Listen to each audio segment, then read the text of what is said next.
नमस्कार, मैं अशोक कुमार पांडे। स्वागत है आपका द क्रेडिबल न्यूज पर। कर्नाटका में एक कानून बना है हेट स्पीच के खिलाफ।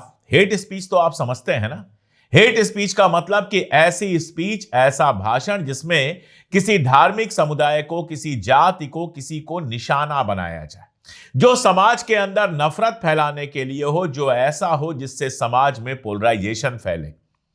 बताने की जरूरत नहीं है कि इस देश में सबसे ज्यादा हेट स्पीच कौन देता है। या तो भारतीय जनता पार्टी से जुड़े हुए लोग देते हैं, और या फिर ऐसे लोग देते हैं जो अपने आप को कहते तो बाबा हैं, लेकिन काम करते हैं भारतीय जनता पार्टी के एजेंट का। कभी कोई नेता खड़े होकर कहता है कपड़ों से पहचान लेंगे। अभी आपको याद होगा नीतीश कुमार वाली घटना जिसमें उन्होंने हिजाब खींचा था। इसके बाद जब भारतीय जनता पार्टी के एक बड़े नेता और मंत्री गिरिराज सिंह से पूछा गया तो उन्होंने कहा नीतीश ने अच्छा किया, और उसके बाद जब कहा गया कि लड़की ने नौकरी छोड़ दी है तो उन्होंने कहा लड़की नौकरी छोड़ दे या फिर जहन्नुम में जाए। यह भाषा जिन लोगों की हो, वो अब कर्नाटका सरकार के ऊपर आरोप यह लगा रहे हैं कि यह कानून तो हिटलर वाला कानून हो जाएगा। दरअसल इस कानून की डिमांड तब से ही हुई जब सुप्रीम कोर्ट ने यह सवाल उठाया था कि हेट स्पीच देश के अंदर बहुत बढ़ रही है और इससे कड़ाई से निपटा जाना चाहिए। अब कह तो दिया कि हेट स्पीच बहुत बढ़ रही है, लेकिन अब सुप्रीम कोर्ट यह नहीं बताएगा कि हमारे देश के अंदर हेट स्पीच कौन कर रहा है। वाशिंगटन में एक इंडिया हेट लैब करके संस्था है, उसकी एक रिपोर्ट आई और वो रिपोर्ट बताती है कि ईसाई, मुसलमान और इस तरह के अल्पसंख्यकों के खिलाफ जो नफरती स्पीचेज हैं वो 668 हुआ करती थी 2023 में, लेकिन 2024 में इलेक्शन आया तो बढ़कर 1165 आ गई। तो चुनाव आते ही हेट स्पीच किस तरह से बढ़ जाती है ये बताने की जरूरत नहीं है। यति नरसिंहानंद, आपको याद होगा दिल्ली में जो घटना हुई थी, बम विस्फोट हुआ था, उसके बाद वो कहता है कि अलीगढ़ और जामिया के अंदर बुलडोजर चला देना चाहिए। आपको साउथ का टी राजा याद होगा, हैदराबाद का, जिसने एक से एक नफरती बयान दिए हैं। आपको उड़ीसा की वो तमाम घटनाएं होंगी याद, जहां ईसाइयों के खिलाफ एक से एक घटिया बयान दिए गए। इस रिपोर्ट में कहा गया था कि 2024 में हेट स्पीच जो है वो बढ़ी है। सबसे ज्यादा इसमें भारतीय जनता पार्टी और उससे जुड़े हुए लोगों का हाथ है। यह कोई छुपी हुई बात नहीं है कि भारतीय जनता पार्टी के नेता, उसके कार्यकर्ता और इस तरह के लोग और बाबा जितने नए नए बने हुए हैं वो जानबूझकर हेट स्पीच देते हैं ताकि समाज में मुसलमानों के लिए नफरत बढ़े और उनका वोट बैंक पक्का हो। इसी का मुकाबला करने के लिए कर्नाटक में यह कानून आया है जिसमें 50,000 रुपए के जुर्माने की बात है और 1 साल से लेकर 7 साल तक के सजा की बात है। इसके अलावा ऐसे लोग जो बार बार हेट स्पीच देते हैं, जो आदतन अपराधी हैं, जो लगातार हेट स्पीच ही देते रहते हैं, उनके ऊपर 1 लाख रुपए का जुर्माना और 2 साल से लेकर 10 साल तक की सजा का प्रावधान किया गया है। इन अपराधों को संज्ञेय बताया गया है, गैर जमानती बताया गया है और न्यायिक दंडाधिकारी जो होगा फर्स्ट क्लास, प्रथम श्रेणी का, उसकी कोर्ट में इस पर बहस होगी, उसकी कोर्ट में यह मामला जाएगा। और भारतीय जनता पार्टी लगातार इसका विरोध कर रही है। सदन के अंदर, कर्नाटक में सदन के अंदर भारतीय जनता पार्टी के जो नेता हैं आर अशोक, उन्होंने कहा कि इसके कानून पुलिस को हिटलर में बदल देंगे। उनसे पूछा जाना चाहिए कि दिल्ली में कौन सा कानून लगा जिसमें उमर खालिद, शर्जिल इमाम और ऐसे तमाम लोग पिछले 5 साल से जेल के अंदर बंद हैं, उनके खिलाफ कार्रवाई भी नहीं शुरू हुई है, कोर्ट में केस भी शुरू नहीं हुआ है और 5 साल से वो लोग जेल के अंदर गिरफ्तार होकर रखे गए हैं। पूछना चाहिए कि यह हिटलर का कानून नहीं है तो क्या है कि यूएपीए के तहत किसी को भी उठाया जाता है, महीनों बरसों तक गिरफ्तार रखा जाता है और उसके बाद एक दिन जब कोर्ट जमानत देते हुए कहती है कि इनके खिलाफ कोई मामला ही नहीं बनता, तो किसी पुलिस वाले के खिलाफ कोई कार्रवाई नहीं होती है। उनसे पूछा जाना चाहिए कि यह क्या है कि लोगों के घर बुलडोजर से गिरवा दिए जाते हैं और एक मुख्यमंत्री को बुलडोजर बाबा कहा जाता है। यह अगर हिटलर जैसा शासन नहीं है तो क्या है? तो जहां अपना शासन है बीजेपी का, वहां विरोधियों को दबाने के लिए हिटलर बनने में स्टालिन बनने में, मुसोलिनी बनने में उनको कहीं से कोई दिक्कत नहीं आती। वो आराम से ऐसा कानून बनाते हैं या फिर कानून में ऐसी तोड़फोड़ करते हैं कि लोगों को जैसी चाहें वैसी सजा दे सके। मैं यूपी की एक घटना बताता हूं जो इस समय वायरल हो रही है। बहराइच का मामला है। वहां कथावाचक गए हैं पुंडरीक गोस्वामी। कथावाचक हैं, कथा कहने का उनको हक है। मैं नहीं जानता, मैं कथाएं सुनता नहीं हूं, तो कैसी कथा देते हैं कैसी नहीं देते हैं इस पर मैं कोई टिप्पणी नहीं करूंगा। लेकिन समाजवादी पार्टी की मीडिया सेल ने 38 सेकंड का एक वीडियो अपने एक्स हैंडल पर शेयर किया है, जो यहां पर भी आप देख सकते हैं।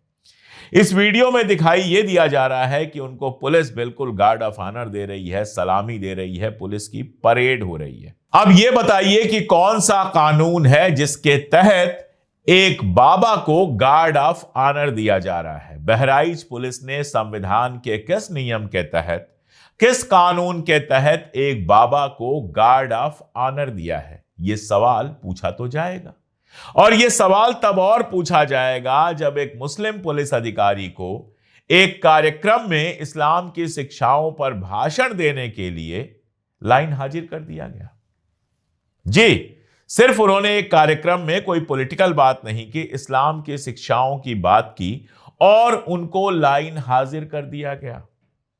आपको याद होगा संभल के वो पुलिस अधिकारी जो पहले पहलवान हुआ करते थे, कंधे पर गदा लेकर जा रहे थे, तस्वीरें आई और उसके बाद उनका प्रमोशन हो गया। मतलब अगर आप एक धर्म के कार्यक्रम में जाते हैं, गदा लेकर जाते हैं, धार्मिक नारे लगाते हैं तो आपको कुछ नहीं होता है। लेकिन अगर आप मुसलमानों के किसी कार्यक्रम में जाते हैं और वहां पर इस्लाम की शिक्षाओं पर भाषण देते हैं तो आपको लाइन हाजिर कर दिया जाता है। कर्नाटक के नेताओं से पूछना चाहिए, भारतीय जनता पार्टी के नेताओं से पूछना चाहिए कि यह कौन सा कानून हो रहा है, यह हिटलरी कानून है कि नहीं। बहराइच के मामले में बताया जा रहा है कि जब सवाल उठने लगे, चंद्रशेखर आजाद ने सवाल उठाया, समाजवादी पार्टी ने सवाल उठाया, तो डीजीपी ने पुलिस अधीक्षक का स्पष्टीकरण तलब किया है। तब यह पता चलता है कि कार्यक्रम में जो एसपी साहब हैं, आरएन सिंह साहब, स्वयं यजमान के रूप में वहां पर उपस्थित रहे। यानी जिस पुलिस का काम सिर्फ और सिर्फ इतना है कि इस तरह के कार्यक्रम में जहां हजारों लोग इकट्ठा होते हैं वहां सुरक्षा व्यवस्था करे, वो पुलिस वहां पर यजमान का रोल निभा रही है और उसके खिलाफ कोई कार्रवाई नहीं हो रही है। जबकि एक पुलिस इंस्पेक्टर जाकर इस्लामिक शिक्षाओं पर बात कर देता है तो तुरंत उसको सस्पेंड कर दिया जाता है, लाइन हाजिर कर दिया जाता है। पहले भी हमने देखा था, दाढ़ी रखने के लिए एक पुलिस वाले को मध्य प्रदेश में लाइन हाजिर कर दिया गया था, सस्पेंड कर दिया गया था। लेकिन अगर आप हिंदू प्रतीक रखते हैं तो आपके खिलाफ कुछ नहीं किया जाता है। पूछा जाना चाहिए कि यह सब किस कानून के तहत हो रहा है। दरअसल भारतीय जनता पार्टी की जहां जहां सरकारें हैं वहां वहां तो किया ही जा रहा है, जहां सरकारें नहीं है वहां भी नफरतों को बढ़ाने की पूरी कोशिश की जा रही है ताकि इसी बहाने सरकार बन जाए। बंगाल की घटना आप देखिए, बंगाल में धीरेन्द्र शास्त्री का आयोजन था और धीरेन्द्र शास्त्री के कार्यक्रम में कुछ लोगों की, कुछ विक्रेताओं की इसलिए पिटाई की गई क्योंकि वो नॉनवेज बेच रहे थे, और वो भी कार्यक्रम के अंदर नहीं बेच रहे थे, अपनी जगह पर बेच रहे थे। चिकन पैटीज कोई बेच रहा था, कोई चिकन रोल बेच रहा था, जो चीजें बंगाल में खूब खाई जाती हैं और बंगाल में काफी पॉपुलर है। तो चिकन पैटीज खाने वाले लोगों की धीरेन्द्र शास्त्री के कार्यक्रम में पिटाई की गई, मारा पीटा गया, उनकी दुकान तोड़ दी गई, उनका पैसा छीन लिया गया। चलिए, कुछ लोगों ने यह काम किया, कोई बात नहीं। उसके बाद वो लोग गिरफ्तार होते हैं और गिरफ्तार होने के बाद तुरंत उनकी जमानत हो जाती है। चलिए, यह भी कोई बात नहीं, कानूनी प्रक्रिया है। लेकिन उस जमानत के बाद भारतीय जनता पार्टी के जो दिलीप घोष है, वहां के बड़े नेता हैं, वो उन गुंडों को, मवालियों को बुलाते हैं और बाकायदा माला पहनाकर उनका स्वागत करते हैं। मैं दावा कर सकता हूं कि घोष साहब के यहां भी नॉनवेज बनता होगा, हर बड़े बंगाली के यहां बनता है, हर छोटे बंगाली के यहां बनता है। लेकिन राजनीति करने के लिए चूंकि मुसलमानों को उन्होंने पीटा था, उनको बुलाकर स्वागत किया जाता है, उनको माला पहनाई जाती है, मिठाई खिलाई जाती है। यह क्या है? यह अगर समाज में नफरत नहीं फैलाना है तो क्या है? लोगों की मार पिटाई करने वाले, कानून अपने हाथ में लेने वाले, मुसलमानों को पीटने वालों को जो लोग मारते हैं उनका बुलाकर अगर स्वागत किया जाता है तो ये क्या है? चलिए, ये निपट गया गुजरात। देख लीजिए, बिल्किस बानो के परिवार के हत्यारों और उनके बलात्कारियों को जब जमानत मिली थी तो उनका गुजरात में माला पहनाकर किसने स्वागत किया था बताने की जरूरत नहीं है, वो भी भारतीय जनता पार्टी के लोग थे। तो हेट स्पीच से लेकर समाज के अंदर नफरत फैलाने का सबसे ज्यादा काम कोई कर रहा है तो वो भारतीय जनता पार्टी से जुड़े हुए लोग और उनके एजेंट के रूप में काम कर रहे यति नरसिंहानंद से लेकर धीरेन्द्र शास्त्री जैसे बाबा हैं। अभी लगातार रामदेव की मिलावट की खबरें आप देख रहे होंगे। उसका घी इस लायक नहीं पाया गया कि इंसान उसको खाए, उसका घी जहरीला पाया गया। उसकी लाल मिर्च को मिलावट वाला पाया गया। सरकार ने स्वीकार किया कि रामदेव की जो लाल मिर्च है वो खाने योग्य नहीं है, वो नुकसान करती है। और यही रामदेव रूह अफ़ज़ा के खिलाफ वीडियो बाकायदा बनाकर जारी करता है और उस वीडियो में रूह अफ़ज़ा को जिहाद और जाने किन किन चीजों से जोड़ता है। शरबत को भी हिंदू मुसलमान में बांटने की कोशिश करता है। एक वक्त वो था जब हमारे देश में अंग्रेजों ने हिंदू पानी और मुसलमान पानी अलग कर दिया था। जब स्टेशन पर हिंदू पानी अलग मिलता था, मुसलमान पानी अलग मिलता था, नतीजा ये हुआ कि हम दो मुल्कों में बंट गए। और आज रामदेव जैसे लोग जो हैं एक शरबत के लिए मुस्लिम शरबत और हिंदू शरबत जैसी चीज करना चाहते हैं। ये अगर हेट स्पीच नहीं है तो और क्या है? और इसके साथ नेताओं के सैकड़ों बयान जोड़ दीजिए। एक प्रदेश का मुख्यमंत्री कहता है कि मुझे मियां लोगों का वोट नहीं चाहिए। मुख्यमंत्रियों की तो बात ही छोड़ दीजिए, एक मुख्यमंत्री ऐसा नहीं मिलेगा जिसने जहरीला बयान नहीं दिया होगा। फिर मेरा सवाल यह है कि ऐसे जहरीले बयानों पर कोई कार्रवाई क्यों नहीं होनी चाहिए? अगर आप किसी को भी यूएपीए लगाकर सिर्फ इसलिए उठा लेते हैं कि वो आपकी सरकार का विरोध करता है, छोड़िए मुसलमानों को। लद्दाख से आए थे सोनम वांगचुक न्याय मांगने के लिए, न्याय तो नहीं मिला, जेल जरूर मिल गई है और अब तारीख पे तारीख लगातार उनको दी जा रही है। जनता कुछ दिन शोर करती है, फिर थक जाती है, फिर भूल जाती है, लेकिन सोनम वांगचुक आज की डेट में भी जेल के अंदर पड़े हुए हैं। ये वही सोनम वांगचुक हैं जिन्होंने कभी मोदी जी की तारीफ की थी।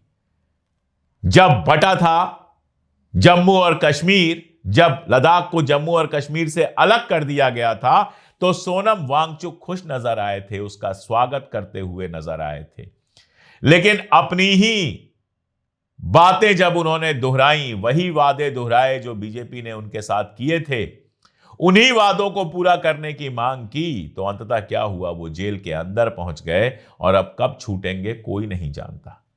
तो जब हर विरोधी को निपटाने के लिए बीजेपी खुद ऐसे ऐसे कानून लेकर आती है तो अगर हेट स्पीच के खिलाफ कर्नाटक की सरकार एक कानून लाई है तो बीजेपी को यह डर लगना बहुत लाजिम है कि कहीं ऐसा ना हो कि नफरती भाषण देने वाले, नफरती बातें करने वाले उनके ही लोगों को जेल की सलाखों के पीछे जाना पड़े। इसीलिए कर्नाटक में वो इस बिल को राजनीतिक प्रतिशोध का हिस्सा बता रही है कि इससे पॉलिटिकल प्रतिशोध लिया जाएगा। मैं तो ये सवाल पूछ रहा हूं कि पॉलिटिकल लोगों को विकास की बात क्यों नहीं करनी है? पॉलिटिकल लोगों को सबको साथ लेकर चलने की बात क्यों नहीं करनी है? पॉलिटिकल लोगों को अपनी पॉलिटिक्स करने के लिए नफरती भाषण देने की क्या जरूरत है? और अगर नफरती भाषण ये लगातार दे रहे हैं, अगर इनके नफरती भाषणों की वजह से समाज के अंदर लगातार तनाव हो रहा है, तो फिर एक ऐसा कानून क्यों नहीं होना चाहिए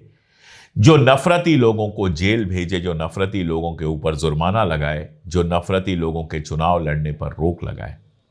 मेरा तो मानना है कि इस तरह की नफरत को बहुत और बहुत सख्ती के साथ निपटा जाना चाहिए।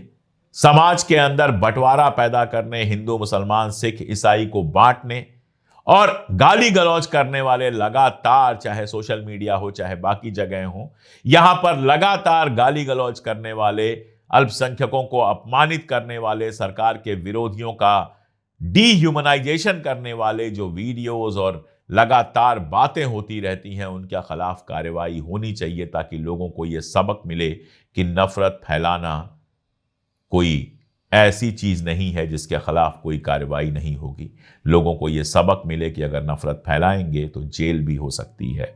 जब अपने आप ये चीजें नहीं रुक रही हैं तो कर्नाटक सरकार के इस फैसले का मैं स्वागत करता हूं। यह कानून बनना चाहिए, लेकिन हां, इसका इस्तेमाल ऐसे नहीं होना चाहिए कि सिर्फ और सिर्फ पॉलिटिकल शत्रुओं को निपटाना है। इसका इस्तेमाल समाज के अंदर सौहार्द स्थापित करने के लिए किया जाना चाहिए। आप क्या कहते हैं, कमेंट में जरूर बताइएगा। आज के लिए इतना ही, बहुत शुक्रिया।